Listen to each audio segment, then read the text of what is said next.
আমাদের নির্বাচনী যে ম্যানিফেস্টো ছিল, নির্বাচনী যে মিটিং ছিল, বিভিন্ন বিষয় ছিল, সেখানে আমরা উল্লেখ করেছি যে আমরা খাল খনন কর্মসূচি শুরু করব।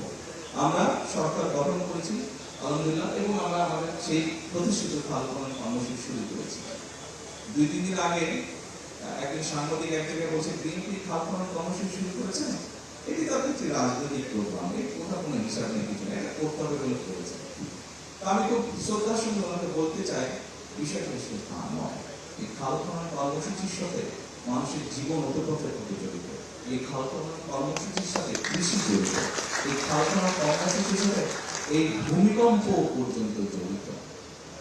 সম্মানিত উপস্থিতিবৃন্দ, আমরা গত 20 বছরে যে পরিমাণ পানি নিচে থেকে টেনে উপরে তুলেছি, আমাদের ব্যবহার করেছি, এই পরিমাণ পানি যদি আজকে থেকে খাল খননের মাধ্যমে, নদী খননের মাধ্যমে, খাল খননের মাধ্যমে সারা দেশে যদি আমরা ছড়িয়ে দিই পানিগুলো, বিশেষ করে বর্ষার সময় যে অতিরিক্ত পানি আসে সেটিকে যদি আমরা ছড়িয়ে দিই, মিনিমাম 20 বছর আরো লাগবে সেই যে শূন্য স্থান পূরণ, অর্থাৎ মোটামুটি ভাবে রিচার্জ হতে 20 বছর সময় লাগবে। 20 বছরে আপনার জনসংখ্যা আরো বাড়বে, আপনার খাদ্য উৎপাদন আরো আমাদেরকে বাড়াতে হবে।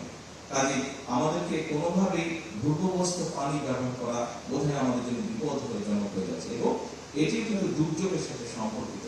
যেভাবেই হোক আমাদেরকে খাল খনন কর্মসূচি শুরু করতে হবে। আপনারা নিশ্চয়ই পত্রিকায় দেখেছেন, কয়েকদিন আগে আমরা একটি সিদ্ধান্ত নিয়েছি যে আমাদের